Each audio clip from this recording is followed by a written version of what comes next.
शलाकया चक्षुरुन्मीलितं येन तस्मै श्री गुरवे नमः। श्री कृष्ण चैतन्य प्रभो नित्यानंद श्री अद्वैत गदाधर श्रीवासादि गौर भक्तवृंद। हरे कृष्णा कृष्णा कृष्णा हरे हरे, हरे राम राम राम हरे हरे। हरे कृष्णा। तर सर्वांनी या ठिकाणी गेल्या 7 दिवसापासून ग्रंथराज श्रीमद भागवताचं श्रवण केलं आणि भागवत कथा म्हणजे साक्षात भगवंतांचं वाङ्मय स्वरूप असलेला जो ग्रंथ, ज्याचं पद्मपुराणामध्ये वर्णन करण्यात आलेलं आहे। भगवंतांचे जे दिव्य शरीर जे आहे, भगवंतांचा विग्रह आहे। आपण या ठिकाणी पाठीमागं भगवंतांचा फोटो आहे, इथं फोटो आहे। जे नारायण कृष्ण किंवा विष्णूंचं जे स्वरूप आहे, भागवताचे पहिले 2 स्कंद म्हणजे भगवंतांचे चरण, नंतर पुढचे 2 स्कंद म्हणजे मांड्या, नंतर वक्षस्थल, 7वा आणि 8वा म्हणजे बाहू, आणि भगवंतांचा 9वा स्कंद म्हणजे गळा, 10म स्कंद म्हणजे भगवंतांचं मुखारविंद, 11वा स्कंद म्हणजे भगवंतांचं कपाळ आणि 12वा स्कंद म्हणजे भगवंतांचे केस। असे भागवताचं स्वरूप साक्षात भगवंत त्या भागवताच्या रूपामध्ये व्यासदेवाने त्यांचं संकलन करून भागवताचा ग्रंथ आपल्यासाठी दिलेला आहे। जगावं कसं हे शिकवते भगवद्गीता आणि मरावं कसं हे शिकवते भागवत। जसं प्रत्येक कोणत्याही नवीन आपण घरी वस्तू आणतो, मग ते फ्रीज असो किंवा वॉशिंग मशीन असो, टी व्ही असो, कम्प्युटर असो, त्या वस्तूसोबत आपल्याला एक मॅन्युअल भेटतं, एक पुस्तक छोटंसं। ती वस्तू कशी वापरावी, त्याला 240 वोल्ट कनेक्शन, पाण्यापासून दूर, अग्नीपासून दूर, स्टॅबिलायझर लावा, पावसात ठेवू नका, जास्त ब्राईट लाईटमध्ये ठेवू नका, थंड हवेच्या ठिकाणी ठेवा। ज्या सगळ्या सूचना जशा पद्धतीनं दिलेल्या असतात, त्या सर्व सूचना ज्याला मनुष्य शरीर प्राप्त झालेलं आहे, आपण जे आहेत ज्यांना मनुष्य म्हटलेलं आहे, आपण मनु आणि शतरूपाचे वंशज आहोत आणि म्हणून आपल्याला मनुष्य म्हटलेलं आहे। ब्रह्माजींचे पुत्र मनु महाराज आणि त्यांची पत्नी शतरूपा। मनु महाराजांचे मनु आणि शतरूपाचं श म्हणून आपण मनुष्य आहे। डार्विनने सिद्धांत सांगितला आपण माकडाचे वंशज आहे, नाही, डार्विन माकडाचे वंशज असतील, पण आपण ब्रह्मा आणि मनु महाराजांचे वंशज आहोत आणि म्हणून आपल्याला मनुष्य म्हटलं जातं। तर ज्याला मनुष्य शरीर प्राप्त झालेलं आहे त्या प्रत्येक व्यक्तीसाठी भगवद्गीता म्हणजे जगावं कसं हे मॅन्युअल आहे। भगवद्गीता फक्त हातामध्ये किंवा कोर्टामध्ये हात ठेवण्यासाठी नाही, मैं जो कहूँगा सच के सिवा कुछ नहीं कहूँगा। तर ती जर गीता आपण वाचली तर कधी गीतेवर हात ठेवायची वेळ येणार नाही।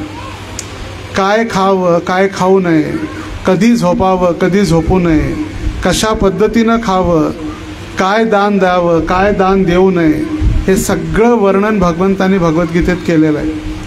रजोगुणाचा आहार, सत्वगुणाचा आहार, तमोगुणी व्यक्ती, दान कुणाला द्यावं, योगी म्हणजे काय, भक्त म्हणजे काय, कर्म म्हणजे काय, काल, योग, स्वरूप, हे भगवंतांचं जे पूर्ण सृष्टीचं वर्णन भगवद्गीतेमध्ये केलेलं आहे। आणि भगवद्गीता वाचल्यानंतर जे ज्ञान मिळतं ते जगण्यासाठी, पण आपला जो मनुष्याचा मृत्यू जो होणार आहे, प्रत्येकाचा मृत्यू निश्चित आहे। आज 10 वर्षांनी, 20 वर्षांनी, 50 किंवा 100 फार मोठी गोष्ट आहे, पण प्रत्येकाला एक दिवस तो वेळ येणार आहे आणि 7 दिवसामध्येच ही व्यवस्था होणार आहे। 7 दिवस, प्रत्येकाला 7 दिवसच आहेत। तर त्या भागवत कथा 7 दिवस म्हणजे आपण 7 दिवस आपल्याजवळ देखील आहेत, सोमवार ते रविवार। आणि तसंच आपल्याला देखील 7 दिवस वा 7 दिवसाचं महत्त्व फार आहे। गोवर्धन भगवंतांनी 7 दिवस उचलला, 7 दिवस भागवत कथा आहे। गोवर्धनची 7 कोसची परिक्रमा देखील 7 दिवसाचीच आहे। तर 7वा दिवस आपल्याला 7 दिवसामध्येच आपला परतीचा प्रवास आहे आणि ती परतीचा प्रवास कशा पद्धतीनं असावा यासाठी भागवत आहे।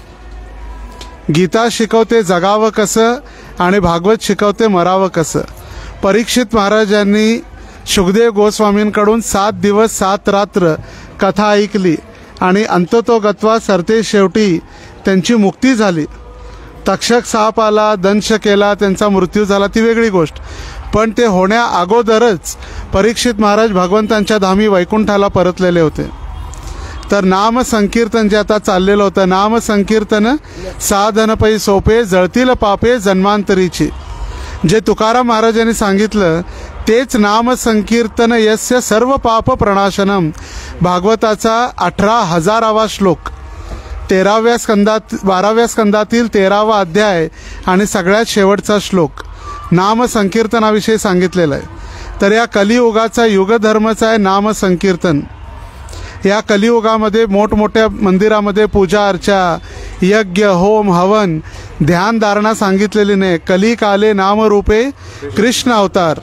या कलियुगामध्ये भगवंतांनी आपला अवतार घेतलेला आहे आपल्या नावामध्ये. आणि ज्यावेळी आपण भगवंतांचं नाव घेतो त्यावेळी उदाहरण सांगितलेलं आहे, आपण भगवंतांची स्तुती किंवा भगवंतांचं आपण कृतज्ञता व्यक्त करतो. जसं एखादे वडील आपल्या मुलांसाठी घरी खायसाठी एखादं बिस्किट आणतात आणि त्याच्यातलंच एखादं बिस्किट फाडून, तो बिस्किटचा पुडा फाडून तो मुलगा काय करतो, आपल्या वडिलांना देतो. तर वडिलांना दिल्यानंतर जो बिस्किटचा पुडामधला एक बिस्किट जे आहे, वडिलांना बिस्किटची कमी नाही, वडील 10, 15, 20 बिस्किट खरेदी करू शकतात.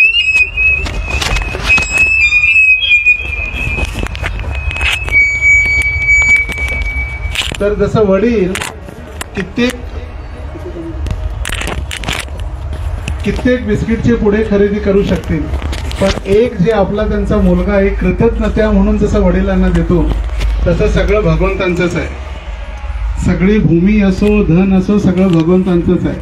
आपण त्याच्यातील भगवंतांना जे देतो ते कृतज्ञता म्हणून आपण भगवंतांना कृतज्ञता व्यक्त करतो की भगवंता तुम्ही आम्हाला सगळं दिलंय, त्याबद्दल आम्ही तुमचं नामस्मरण करून तुमची कृतज्ञता व्यक्त करतो. काही वर्षापूर्वी 2019 मध्ये आपण कोणी विसरलेले नसणार, काय होतं 19 मध्ये सगळ्यात प्रसिद्ध काय होतं, कोविड-19. तर कोविड-19च्या काळात एका वृद्ध व्यक्तीला इटलीच्या एका हॉस्पिटलमध्ये भरती केलं आणि भरती केल्यानंतर एक 5 दिवस त्याला ऑक्सिजनवरती ठेवलं आणि 6व्या दिवशी त्याला रिटायरमेंट किंवा दवाखान्यातून त्याची मुक्ती झाली, डिस्चार्ज झालं. आणि डिस्चार्ज झाल्यानंतर त्याला 90,000 युरोपियन डॉलर्स जे युरोज आहेत त्याचं बिल दिलं गेलं. तर तो व्यक्ती ते बिल बघून रडू लागला. त्याला इतकं दुःख झालं बिल बघितल्यानंतर. तर डॉक्टरने विचारलं, हो काय झालं, बिल जास्त आहे म्हणून रडताय का? म्हटलं बिल माझ्यासाठी जास्त नाही, मी बिल तर देतो, तुम्ही फक्त 5 दिवस ऑक्सिजन लावला, 90,000 युरोचं बिल दिलं. माझं वय आहे 70 आहे. 70 वर्षामध्ये भगवंताने एवढा ऑक्सिजन मला दिला, कधी 1 रुपये बिल घेतलं नाही. बरोबर आहे की नाही? कधी बिल घेतलंय का भगवंतांनी? नंतर घरी ऑक्सिजनचं बिल, सूर्यप्रकाशचं बिल, पावसाचं बिल आले कधी नाही. आणि त्याचीच कृतज्ञता म्हणून आपण भगवंतांचं नामस्मरण करतो. आणि जेव्हा सर्वजण कुटुंबातील सदस्य एकत्रित येऊन भगवंतांचं नामसंकीर्तन किंवा नामस्मरण करतात, भगवंतांची प्रार्थना करतात, त्यावेळी सांगितलं गेलेलं आहे, इंग्लिशमध्ये एक म्हण आहे, family that praise together stage together.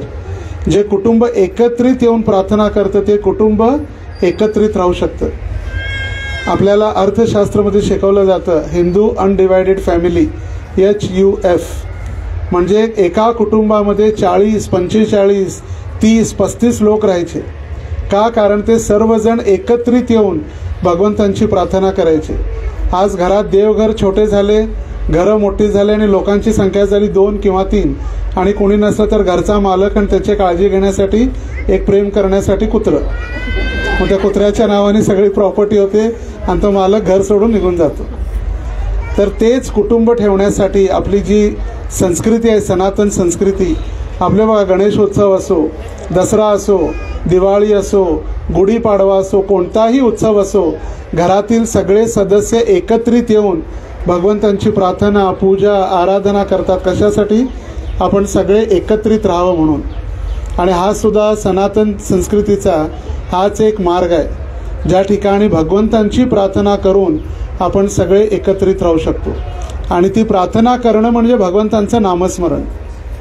जसं एखाद्या मृत व्यक्तीच्या फोटोला जरी आपण काही वाईट शब्द उच्चारण केले तर घरच्या लोकांना राग येतो, अरे आमच्या वडिलांना, आमच्या आजोबांना कसं काय बोलता तुम्ही, ते नाही आहेत व्यक्ती. मग भगवंतांना नाव घेतल्यानंतर भगवंत नाहीत असं कसं होऊ शकतं? भगवंतांचं नाव घेतल्यानंतर भगवंत प्रत्यक्षात त्या व्यक्तीच्या, त्या भक्तासोबत आदान प्रदान करतात. त्यामुळे भगवंतांचं नाव हे भगवंतांहून अभिन्न आहे.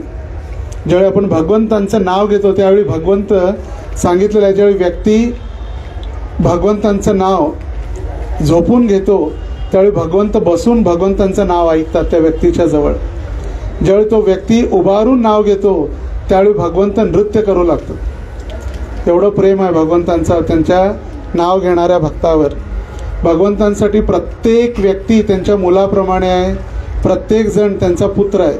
पण जो त्यांचा ऐकतो तो चांगला जवळचा पुत्र आहे. घरात कुणी असं, ममता जी आहे आईची ती कधी दूर करत नाही कुणाला, सगळ्यांसाठी प्रेम आहे. पण जो ऐकतो त्याच्याबद्दल थोडीशी आपुलकी जास्त आहे. तसंच आपणही भगवंतांचं ऐकून काय जास्त करायचं नाही. घर सोडायचं नाही आहे, घोंगडे वस्ती सोडून कुठं जायचं नाही आहे, ना घोंगडे वस्ती सोडून लंडनला जायचं नाही, कुठेही जायचं नाही, कुठली प्रॉपर्टी द्यायची नाही, घर नावावर करायचं नाही, काही नाही. आपण जिथं आहोत स्थळी काळी पाषाणी कुठेही जिथं आपण असं आहोत, हरिमुखे म्हण पुण्याची गणना कोण करे. फक्त भगवंतांचं नामस्मरण करणं. तर भगवंतांनी आपल्याला 24 तास दिलेले आहेत, त्याच्यातले 10 मिनटं दररोज सकाळी उठून स्नान केल्यानंतर भगवंतांचं नामस्मरण करा 10 मिनटं, आणि बघा आपल्या जीवनामध्ये किती फरक पडतो. जे जे त्या हरिकृष्ण भक्त आहेत त्यांना विचारा, घरचा खर्च कमी झाला, खाणं पिणं सगळं बंद झालं, घरचा खर्च कमी झाला, बाहेर इकडं तिकडं फिरणं कमी झालं, पिकनिक गोवा ट्रिप कमी झाल्या, खर्च कमी झाला. आणि घरी स्मरणशक्ती, घरी एकता किंवा आपुलकी, सगळ्यांनीच एकत्रित येऊन भगवंतांना नैवेद्य दाखवून प्रसाद घेतल्यानंतर ते कुटुंब किती आनंदात राहतं. एक व्यक्ती अमेरिकेत गाडी घेऊन चाललेला आणि जोरात चाललेला, आणि तो पुन्हा वापस आला एका भक्ताला बघून. म्हटले गाडीत बसा, मी तुम्हाला सोडतो, हायवे पार करतो. त्या भक्ताला विचारलं त्या ड्रायव्हरने, म्हटले माझा एक प्रश्न आहे महाराज, उत्तर देता का आपण? म्हटलं सांगा. म्हटले उत्तर माझं एकच पाहिजे, तुम्ही हरे कृष्णावाले इतके प्रसन्न आनंदी का असता? म्हटलं मी भगवंतांवर आश्रित आहे, कृष्णदास बिंदास. भगवंतांवर आश्रित असल्यामुळे कशाची चिंता नाही.